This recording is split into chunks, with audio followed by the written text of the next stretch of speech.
Assalomu alaykum barchaga. Bugun davlat reyestriga o'zgartirish va qo'shimchalar kiritish masalasini ko'rib chiqamiz. Ko'pchilikka ma'lum, yer uchastkasi va bino inshootga nisbatan mulk huquqi qachonki u davlat ro'yxatidan o'tkazilgandan keyingina vujudga kelishi belgilangan.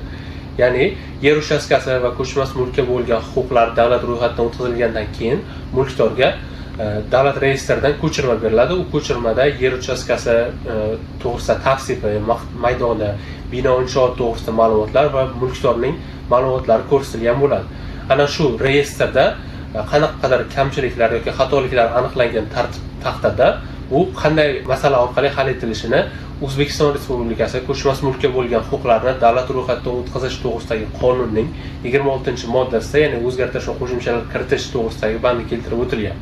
Mazkur bandga ko'ra, ko'chmas mulkka bo'lgan huquqlarni davlat ro'yxatidan o'tkazish, uni vujudga kelishi, boshqa shaxsga o'tishi yoki bekor qilishiga olib kelmaydigan yoki ko'chmas mulkka bo'lgan huquqlarni qaytadan davlat ro'yxatidan o'tkazishni talab etmaydigan xatoliklar, ya'ni texnik xatoliklar aniqlangan taqdirda mulkdorning tashabbusi yoki vakolatli davlat organining tashabbusi bilan hal etilishi nazarda tutilgan. Shuningdek, reyestrdagi ko'chmas mulkka bo'lgan huquqlarning cheklanishi, boshqa shaxsga o'tishi va bekor qilinishiga manfaatdor shaxslarning esa huquqlariga ziyon yetkazgan taqdirda manfaatdor shaxslarning talabi bilan komissiya yoki sudning qarori asosida o'zgartirish va qo'shimchalar kiritilishi belgilab qo'yilgan.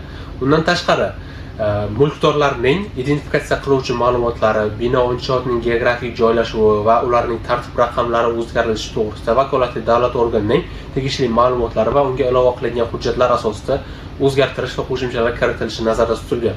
Yuridik shaxs qo'shib yuborilgan, qo'shib olingan, ajratilgan, tugatilgan yoki tashkiliy huquqiy shaklini o'zgartirgan taqdirda vakolatli davlat organining ma'lumotlari asosida o'zgartiriladi. Agarda ko'chmas mulkka bo'lgan huquqlarni davlat ro'yxatidan o'tkazish uchun asos bo'lgan hujjatni o'zgartirish talab etilgan taqdirda ushbu ilovalar ro'yxatdan o'tkazish bo'yicha ishga qo'shib qo'yilishi belgilangan.